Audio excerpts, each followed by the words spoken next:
Georgia beat Tennessee 27-13. This game was what I like to call a body bag special. Georgia's defense body bagged Tennessee's offense. I mean, these wide receivers could not create separation at all. There were rarely any passes that Hendon Hooker threw in this game where wide receivers were completely wide open. Kirby Smarts' secondary was outstanding in this game. And not just the secondary, but the whole entire defense played lights out. And it's funny because in my preview for this game, the reason why I was so confident in Tennessee winning this game was because I didn't have faith in Georgia's pass rush. Their pass rush prior to this game hasn't really been all that great. Albeit they had some injuries. You just lost Nolan Smith, who was leading your team in sacks. Jalen Carter was missing some games. And he came back and he had a monstrous impact on this game. Not just him, but the whole entire pass rush for Georgia was on fire. And I didn't think that there would be anybody on this team who really would be able to fill the shoes of Nolan Smith. Well, they had everybody filling the shoes of Nolan Smith in this game. For Tennessee, they got rattled in this game. And I'm going to be honest with you. I was listening to Uncle Lou's post-game reaction to Georgia winning. And he said that if you felt like the home field advantage wasn't going to be a factor in this game, you were an idiot. I was an idiot. I'm going to be honest with you. I didn't ignore the impact of Georgia's home field advantage per se, but I kind of felt that Tennessee was kind of equipped to handle it. At least I thought, because they had a veteran team. You have a veteran offensive line. You got a veteran group of receivers and a veteran quarterback. I just didn't expect for Tennessee to go on the road and have several false start penalties and just completely shrink. They looked nervous. They just looked scared in this game once they got down. It's kind of like, oh man, Georgia's actually a team that's actually competing with us. We're actually finally in a dogfight, in a game that we have to fight to win. Tennessee, all this year, has not really been in too many games where they've had to really play from behind. This was a game where Tennessee really came up small in a big moment. And I don't really like using the whole, oh, well, they were ranked, they were feeling themselves argument. But I kind of have to use it to describe this game. You know, you kind of can say that Tennessee wasn't really accustomed to playing as the number one team. They weren't accustomed to playing with the pressure that comes with being the number one team in the nation. And we have to give Georgia a lot of credit because this is a super talented team. This is probably the most talented team in college football. If you look at 247's team talent composite ranking, I think they're either number one or number two behind Alabama. And this isn't the first time Georgia has done this. They did this week one against Oregon. And we kind of just brushed it off and swept it underneath the rug because it was week one. So we just said, you know, Oregon was a little rusty. Bo Nix learned a new system. We still gave Georgia credit for the win, but we still had to see more from Georgia's defense. And we saw that in this game. Hendon Hooker got outplayed by Stetson Bennett. Stetson Bennett was looking like Superman out there.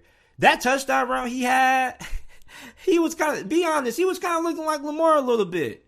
He was looking like Lamar. I did not know that Stetson Bennett was this fast. You know, every time I watch Stetson Bennett play, it's just something new that he just brings that just takes me by surprise. He has a little boosty fade now, and now all of a sudden, This dude's out here throwing dimes. This dude threw a phenomenal pass to, I can't remember who the wide receiver was, but it was man coverage. Tennessee defender got burnt. Beautiful pass. Perfect pass right in the breadbasket. Stetson Bennett came into play in this game. And Hendon Hooker, this was the worst game of the season for him. And I love Hendon. And I'm still on the Hendon for Heisman train. But this game, he needed to show up. And he didn't. And it's a large reason why Tennessee lost. Now, his wide receivers didn't do him any favors. Jalen Hyatt got clamped up. I mean, Tillman had... I kind of felt like he should have fought for the ball more with Keely Ringo, or at least attempt the offensive pass interference. At least push him down. Just don't let him grab an easy interception. It's kind of like Keely Ringo was the wide receiver. And Charles Tillman, or Cedric Tillman, was the defensive back. So, Tennessee just didn't look like the team that we've seen all this year. Because they dominated LSU on the road, and LSU just beat Alabama at home. So they dominated LSU on the road. They dominated Kentucky. It's not like Tennessee didn't play any good teams. You know, this team is proven. They were battle tested. This is still one of the best teams in college football. However, they just ran into some dogs this afternoon. They ran into a Georgia team that was accustomed to being in these situations. Tennessee wasn't accustomed to being in this spot. And you could tell. You could tell, like, this team was shook. And I don't really like using these metaphors and analogies to describe teams. But really, Tennessee got starstruck in this game. Georgia came, smacked them in the mouth early, and they shrunk. Georgia came, grabbed them, bent them over, gave them a whooping, and told them to go stand in the corner and watch the big boys play from the sidelines. That's what it was. I really was not expecting this from Tennessee. And I'm not trying to say that my expectations for Tennessee in this game affect how I feel or how I thought this game should have went. It's just that I was talking to a good amount of people. I had some good conversations with some friends that play Division I football and Power 5 conferences, and I asked them about this Tennessee offense and how they felt about Georgia's defense in this game. And they said, you know, if Georgia can play good man coverage against Tennessee, they can win. But if Georgia came out and they were playing cover 4 or cover 3 or just tons of zone coverage and playing off, just allowing Tennessee to get everything underneath or anything that they want downfield, attacking the holes in those zone coverages in the seams, they were going to be in trouble. Well, Georgia's defense was stout. And, you know, I still haven't talked to any of my friends since then. I still got to get their new thoughts on what happened. But Georgia's defense was outstanding at playing some good man coverage. I mean, their man coverage on these Tennessee wide receivers was like white on rice, as my grandma would say. I mean, Tennessee's receivers could not get off the line. They weren't giving Hendon Hooker a lot of good routes, really. They weren't really creating a lot of separation, so he didn't really have too many good balls that he could throw where really the wide receiver were in position to have catchable passes, because it seemed like every pass was getting swatted down by a Georgia defender. It's just that you look at Josh Heupel. Where were the adjustments? He shrunk in this game. You know, he was on the sideline with his little play calling sheet and whatnot. And I'm just looking at him like, okay, you got this big ass play call sheet, make some adjustments. It's like every drive Tennessee came out and they did the same stuff over and over again, and it didn't work.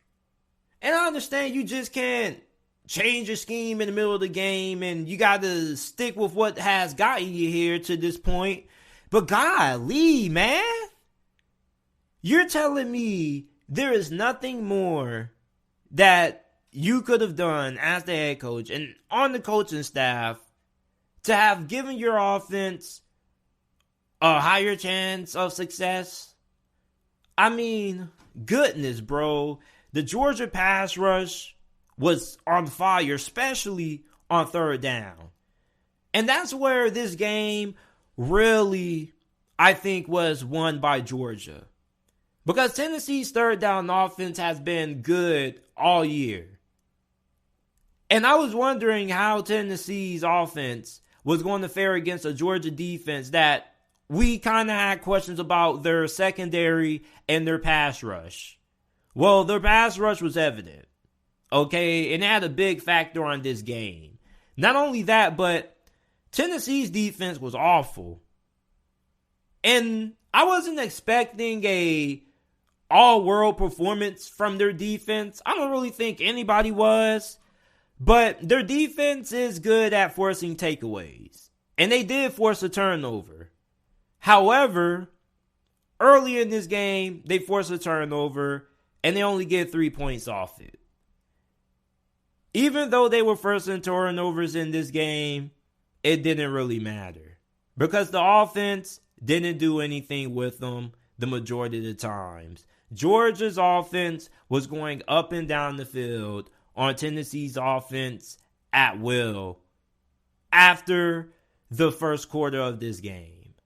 I mean, they had a touchdown for 37 yards, easy dot, right from Stetson Bennett. Stetson Bennett was looking like the mailman. McConkey has been a really underrated part of this Georgia offense all season. Okay, you also look at the fact that Georgia, even though the stat box may not indicate it, or the stat sheet may not indicate it, they had 130 yards on the ground. But it kind of felt like they had more yards than that. Every time they needed to run the football, they had success. Anytime Tennessee needed to run the football, they couldn't do it. I mean, Tennessee couldn't even pick up a 3rd and 1 running the football. Tennessee has been so good offensively that in this game, it just was surprising to see them struggle. You knew Georgia's defense was going to get stops in this game. However, I don't really think too many of us expected this defense to pitch a shutout. I mean, Jesus, man. This offense just looked discombobulated. They looked out of sorts. Like Georgia just came, knocked them around, and just knocked all the screws loose. And I kind of wonder, how is Tennessee going to respond after this loss? Because this isn't a normal loss.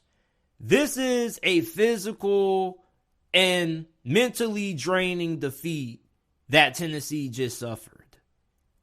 Georgia sent Tennessee to the gulag, to the point of no return in this game. There was never a point in this game where it felt like Tennessee had a chance. And in every game we watched, Tennessee has always been the most dominant team. So for them to just get bullied by Georgia was really surprising. And even though Georgia was the more talented team, according to the 2-4-17 composite rankings, you know, this is the same Tennessee team that has blown out LSU on the road, blew out Kentucky. I mean, they were proven. They had some really good wins. But like Uncle Lou said, you can't determine games by strength of schedule. I think that was a pretty good point. You know, I think that a lot of us looked at the fact that Tennessee had so many impressive wins and Georgia struggled against Missouri, Kent State, but we didn't account for what if Georgia came out and played their best football? And what if Tennessee came out slow? What if Tennessee came out cold? And Tennessee was ice cold. Ice cold. Wintertime is just around the corner. It looks like Jack Frost may have already arrived early. The body bag special was delivered by Georgia.